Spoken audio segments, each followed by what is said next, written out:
Telangana public service commission TGPSC ముందు పోలీసులు భారీగా మోహరించారు. గ్రూప్ 1 ఫలితాలపై అభ్యంతరాలు వ్యక్తమవుతున్నాయి. దీంతో ముందస్తు చర్యల్లో భాగంగా పోలీసులు టీజీపీఎస్సీ ముందు భారీ బందోబస్తు ఏర్పాటు చేశారు. మరోవైపు గ్రూప్ 1 అభ్యంతరాలపై ఇప్పటికే క్లారిటీ ఇచ్చింది టీజీపీఎస్సీ. దీనికి సంబంధించి పూర్తి అప్డేట్స్ మా ప్రతినిధి మహేష్ అందిస్తారు.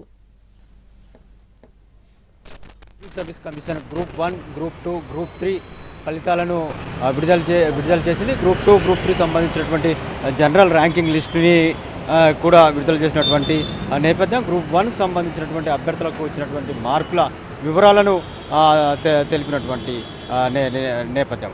అయితే ఏదైతే టీజీపీఎస్సీ ఫలితాలను ప్రకటించినటువంటి నేపథ్యంలో ఎవరైనా ఆందోళన చేస్తారనేటువంటి ముందు జాగ్రత్త చర్యగా పోలీసులు తెలంగాణ పబ్లిక్ సర్వీస్ కమిషన్ ముందు భారీగా మోహరించారు. మనం చూడొచ్చు పోలీసులు టీజీపీఎస్సీకి ముందు అదేవిధంగా టీజీపీఎస్సీకి ఇరువైపులా కూడా పోలీసులు మోహరించి ఉన్నటువంటి నేపథ్యం. అదేవిధంగా వాహనాలు కూడా పోలీసు వాహనాలను కూడా భారీగా ఇక్కడ పెట్టారు.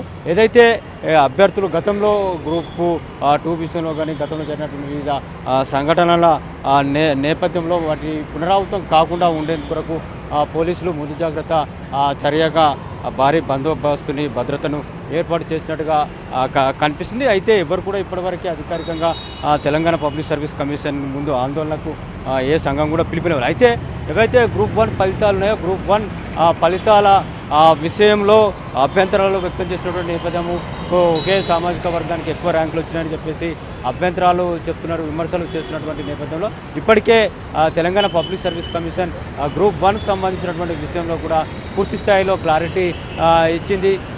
టాప్ 100 ర్యాంకులో ఎవరికి వచ్చాయి, అదేవిధంగా టాప్ 500 ర్యాంకులో ఎవరికి వచ్చాయి, పేపర్ కరెక్షన్ ఏ విధంగా జరిగింది, ఎంత పారదర్శకంగా ఈ యొక్క పేపర్ కరెక్షన్ చేయడం జరిగిందనే విషయంపైన కూడా స్పష్టత ఇవ్వడం జరిగింది. ఎవరు కూడా అపోహలకి గురి కావద్దని చెప్పేసి కూడా చెప్పినటువంటి టీజీపీఎస్సీ చైర్మన్ చెప్పినటువంటి నేపథ్యం. అదేవిధంగా తప్పుడు ప్రచారాన్ని నమ్మవద్దని కూడా చెప్పినటువంటి పరిస్థితి. అయినప్పటికీ కూడా అభ్యర్థులు కొద్దిమంది ఆశావాహులు ఆశతో ఉన్నటువంటి వాళ్ళు ఎవరైతే తమకు వస్తుందని చెప్పేసి రాలేదనేటువంటి బాధతో ఉన్నటువంటి వాళ్ళు ఎవరైనా టీజీపీఎస్సీ కార్యాలయం ముందుకు వచ్చి ఆందోళన చేస్తారనేటువంటి ఉద్దేశంతో ముందస్తు చర్యగా పోలీసులు భారీ బందోబస్తు